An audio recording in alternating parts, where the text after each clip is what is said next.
If you really want to make your week easy, set yourself up by getting a rotisserie chicken. The other option, if you don't want to buy a rotisserie chicken, is to buy these little frying chickens right here. We get these in a 2-pack at Sam's. Mine just came out of the freezer. You can put these in the crock pot or in the Instant Pot, or you can put them in the oven. It doesn't matter. Cook that up, cover it in all of the flavors and spices, and then you're gonna be ready for the week with a bunch of meat ready to go for different casseroles, dinners, lunches, chicken salad. So many options to go with one of these right here. So don't miss an opportunity to pick that up. We are making chicken and dumplings. This one is such an easy dinner. If you want to throw together a meal in about 30 minutes or so, this is the one to do. It's made with canned biscuit dough. You can make your own homemade dumplings if you want, but man, the canned biscuits are so easy. And it can also be made with rotisserie chicken. Chicken and dumplings is such a great way to use up that rotisserie chicken. Let's head over to the stovetop where pretty much everything in this meal is gonna be made. Starting with a couple of tablespoons of butter here in my big pot. So basically what we're doing is making our own homemade cream of. You can just use a can of cream of chicken if that's what you want. I never use those. I almost always just make them because they really are so easy to make. All right, while this is in there, I'm gonna go ahead and start adding in spices as it's melting. I've got Italian seasoning here, maybe a half teaspoon or so. You can add whatever spices you like into this. We like to add spice. We like a lot of flavor. Let's add in some basil. Again, probably around a half teaspoon. Let's add some oregano, same thing, about a half teaspoon. I like to add onion powder. You can obviously add onion if you want. You can go up to a teaspoon with this one, especially if you are not adding onion. And then we're gonna add in some garlic powder. I probably will do maybe a half teaspoon of this one. And then I'm gonna toss in a little bit of salt. This is salted butter, about a half teaspoon. Okay, I'm gonna add about 3 tablespoons of flour. We'll see what that looks like. I might end up adding 4, just depending. I'm gonna go ahead and whisk that together though. Okay, just let that cook for a minute or two, and then we're gonna start to whisk in our liquid. I'm gonna start by adding some bone broth or chicken broth, whichever you prefer. And I'm starting with that because it is straight out of the pantry. It's not cold, which I find blends a little bit better with this right here. But overall, we're gonna use 4 cups. Now, unfortunately, the only one that my grocery store had was unsalted. So we're probably gonna have to add a little bit more salt to this. Okay, so let's just start with about a cup of this. And then we'll add in more. I wanna get the flour combined, the roux kind of mixed in. Looking good, let's add more and continue to mix it together. Now I feel like it's nice and combined. I'm gonna go ahead and add the rest of this. Ideally, I would probably want another cup to this. Let's add about a cup of milk. Okay, let me give that a good stir here. Okay, once you start to see a bit of a boil here, that's kind of what we're looking for to add in the biscuits. The biscuits will just take a couple of minutes once we put them in there. All right, what I do is just take a biscuit and cut it into pieces. And then you can obviously actually cut them if you want to, but I just use my scissors because that makes it really easy. You can cut them into 4s, you can cut them into whatever sizes you like. There's some big dumplings too. You want what, larger ones? Mm-hmm. I mean, some of them are pretty big. Lightly press them down, making sure that they're getting cooked. Add in some parsley for color. You can garnish with parsley too in the individual bowls or whatever you're gonna serve it in.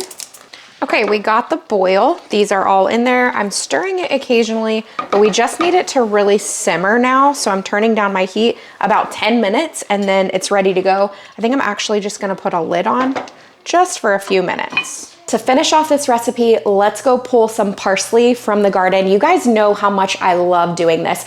One of my favorite uses for my indoor garden is going and pulling these fresh herbs out. You know, I love to add fresh herbs to everything, but topping your dishes with fresh herbs adds this beautiful aroma, it adds a great flavor, and it just makes them look so pretty by adding that beautiful color. We almost always have that available and ready to go. You guys know, if you've been here for a little while, my favorite thing to use is thyme, but for this one, we're gonna use parsley. We also love the fact that we can basically make an entire salad in our dining room, just pulling things off of the garden. We've got all the lettuce that we need. We've got all the herbs we need. We've got tomatoes growing in the garden as well. I love that I don't have to worry about any pesticides. We don't have to worry about watering it. It is completely self-monitored with an assistant called Kelby on the app on your phone. Also, we actually just got back from vacation. You can use this really cool feature called vacation mode, and it sets the garden to the perfect schedule for you not being at home and pruning and getting things off of the garden regularly. Let's grab some parsley and add it to the top of our chicken and dumplings to add a beautiful color. If you'd like to get a garden for yourself, you can unlock an exclusive offer from Garden. Click the link in my description box and you can use the code BIRDFAM. Okay, it is done. So easy. It's about 30 minutes. Really hot. Great flavor. Tastes like you threw together a homemade meal, which, I mean, it's homemade. We made it in the home. It's partially homemade, but very, very good. So easy. This is also one that if you make enough of it, I always feel like chicken and dumplings reheats well. It's never one of those that I'm like, when it's reheated, it just gets like mushy and gross and it's not as good the second day. I feel like it is as good the second day. Sometimes it's better the second day. Very, very good and bold flavors with all those extra added spices. Been here for a while, then you know when we have family nights at church, we provide food, and a lot of times I contribute to that. This is a chicken enchilada soup, so delicious, so much flavor. You can change things up a bit. You can change things up a bit depending on what you need for your family. Y'all, it's delicious. Majority of it can be made in the crock pot or on the stovetop, so you can choose how you want to go about this one. We're going to be doing a little bit of a mixture of both because I'm going to use my crock pot to keep it warm after making it. I went ahead and prepped some of the ingredients that we're going to need for this recipe. Yes, this is onion. I know you're surprised, but since I'm making it for church and not just for our household, I figure a lot of people actually do like onion, so we're gonna saute some onion and put it in there. In addition to that, I've already prepped out some minced garlic. This is probably 3 tablespoons or so. And then all of my spices, I already put into this little cup so that we could have it all prepped and ready to go. But for this, we have about a teaspoon of chili powder, about a teaspoon of onion powder, about a teaspoon of mustard, dry mustard. I've got just a touch of cayenne. We do want to add just a little bit of heat, so it's like 2 pinches of cayenne, and about a half teaspoon of cumin, all ready to go here in this, and that's all the spices we're gonna need. We'll salt at the end if we feel like it needs it. And then another thing that we've got, we had an event the other night at our church and we had a lot of chicken on the bone left over. We had it catered and it was delicious, but lots of chicken left over. So I actually brought it all home, took it off the bone and prepped it and shredded it so that we could use it for family night dinner so that nothing would go to waste. So I've got some chicken already shredded and ready to go for this recipe. So that was kind of the prep work for this. Everything else is kind of a dump and go process. Let's head over to the stovetop because the next step is really to saute up our onions. I also want to mention you may want to cut up some jalapeno and saute those as well. If we were making this for our family, I would definitely add jalapeno. But I know that heat can sometimes be an issue for people, especially if you have sensitive stomachs. So we did not add any jalapeno, but instead of that, I am adding the diced tomatoes with green chilies later on. So just a little bit of heat, but not quite like what you would get if you had some fresh jalapeno in there.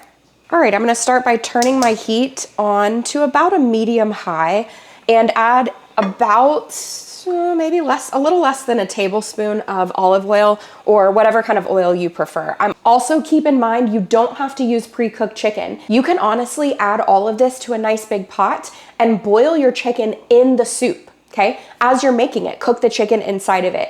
Obviously, I'm not gonna do it that way just because I've already got the chicken ready to go and I definitely don't wanna waste what we've already prepped. So you could go about it either way. We've got some heat, so let's add in those onions. They're gonna start to cook right away. I'm gonna let the onions saute for just about a minute and then add in the butter. One thing you always wanna be careful of when you're sauteing is not to burn your butter when sauteing vegetables, because it can just get really gross tasting if you burn it. Now, brown butter's one thing. Burnt butter, that's disgusting. Now, I chopped an entire onion, but if you're not cooking if this doesn't need to feed 20 people, then you probably wanna cut this in half.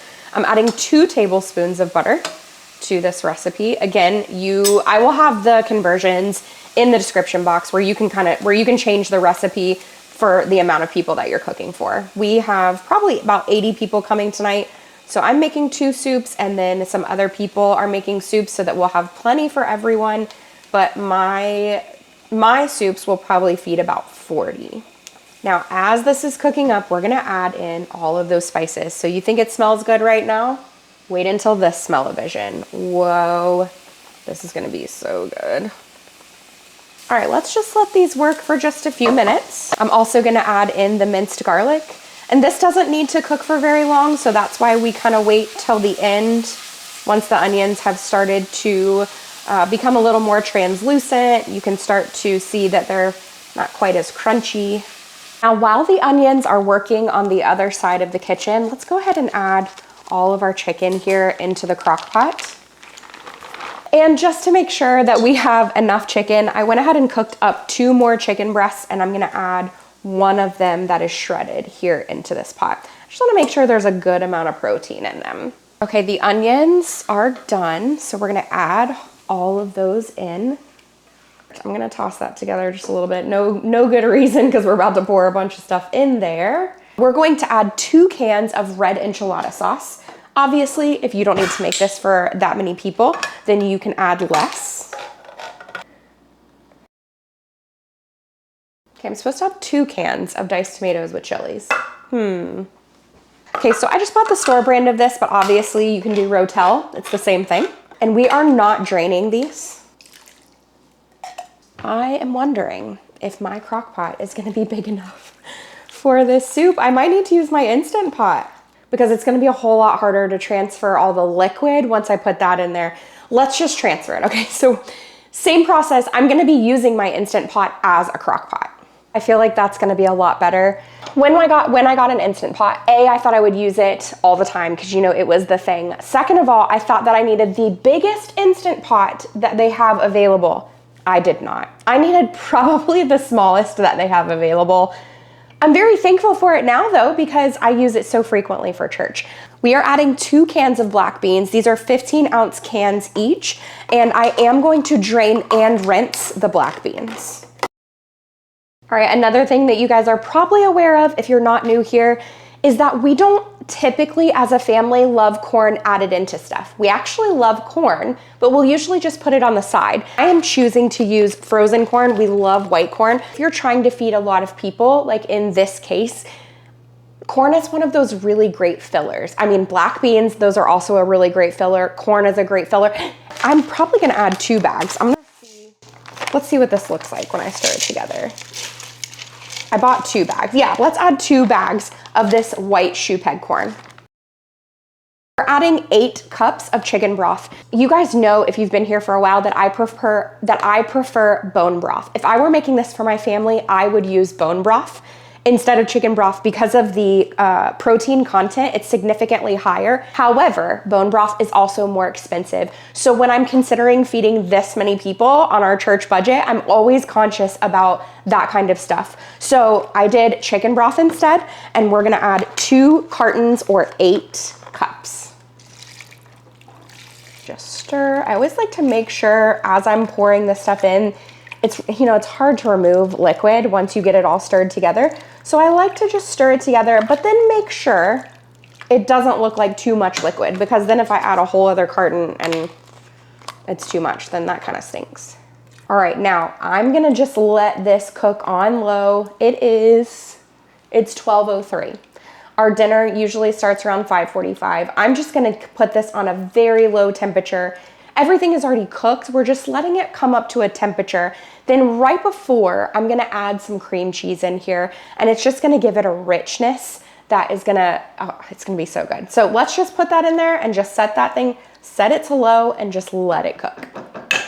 Okay, it has been about 3 hours since we started this enchilada soup. And it is time to add in a block of cream cheese. Now, if you're making the half recipe, you're only gonna need half of a block of cream cheese. I'm gonna go ahead and toss in that whole thing, and it really won't take long to melt. If you're more comfortable though, feel free to cut yours up into pieces.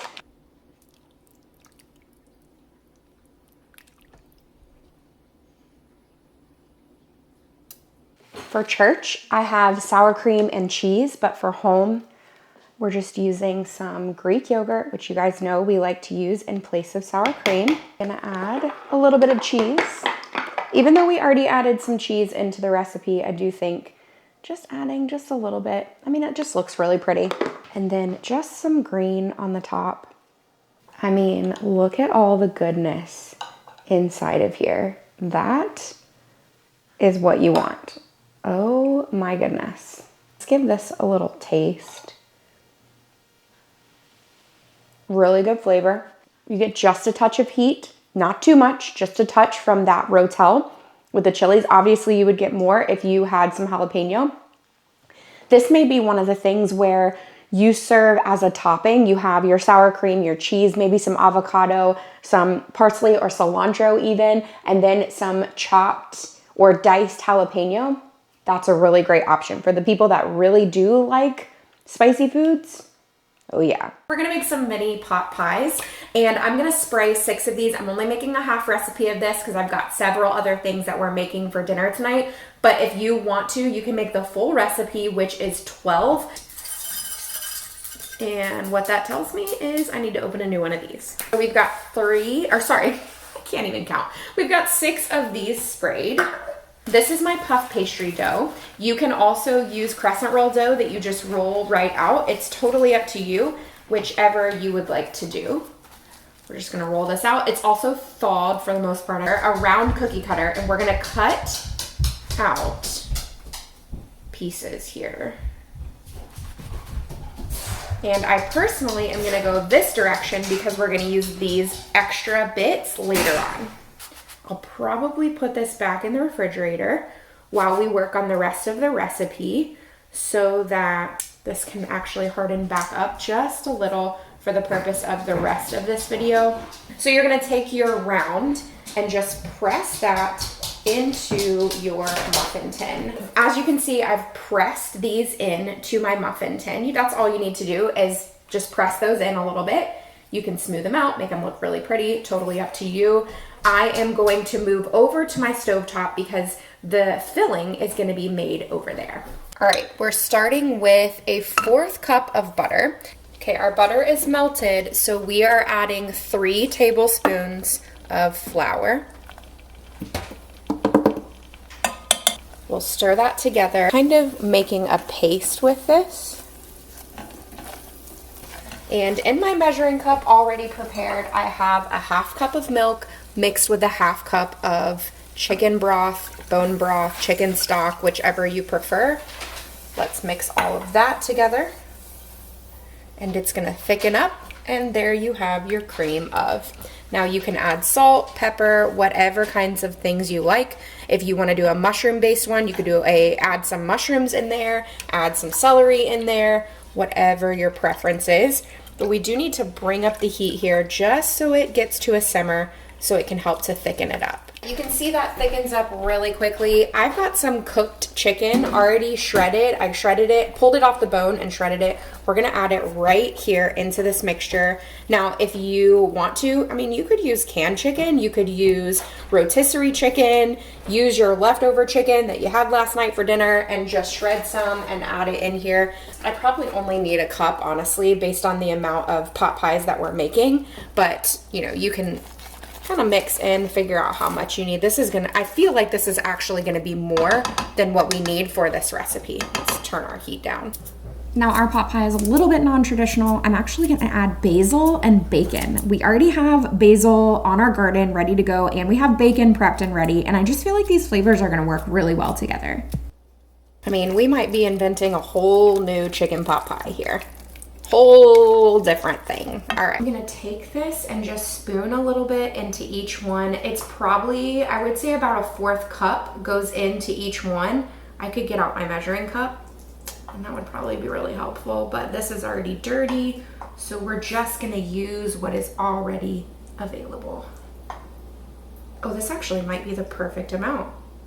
We are just gonna cut this down a little bit so that we can make squares and then strips.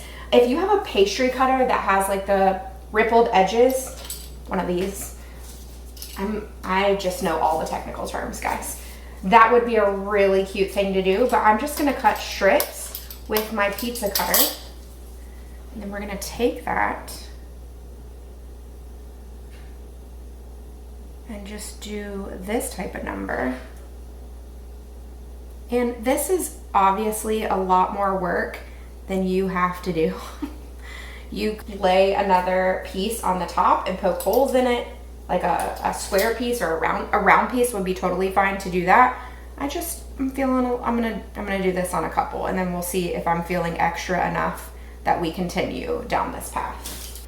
I'm actually fully anticipating that these are gonna bubble up, like bubble over. I don't know, we'll see how these turn out. I feel like you could probably do a much better job. Patience is not my virtue, so I was moving fairly quickly on these. We'll see what happens. These are gonna go in my 400-degree preheated oven for about 16 to 18 minutes. We'll pull them out. They should pop right out after they've cooled for a minute. We'll see how it goes.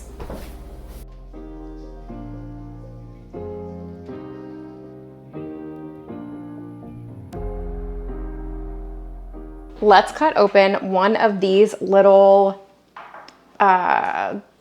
chicken pot pies. That's what they are. As you can see, if you don't press down the edges, you're gonna get lifting on the edge. It was actually a lot more when it was in the oven. It's fallen since I took it out.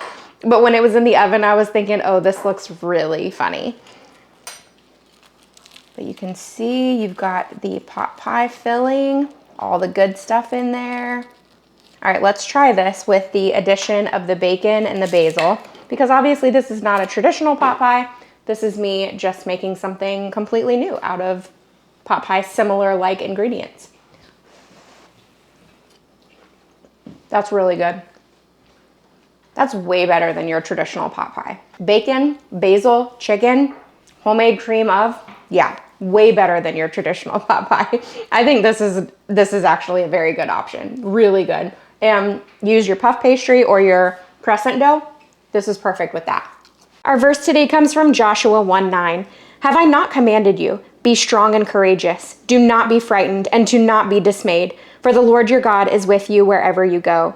I hope you enjoyed today's video. Don't forget, check out the video that I have right here in the middle of the screen. You don't want to miss this one because I've got some amazing recipes here, and it is going to inspire and encourage you in the kitchen. I hope you're having a great week.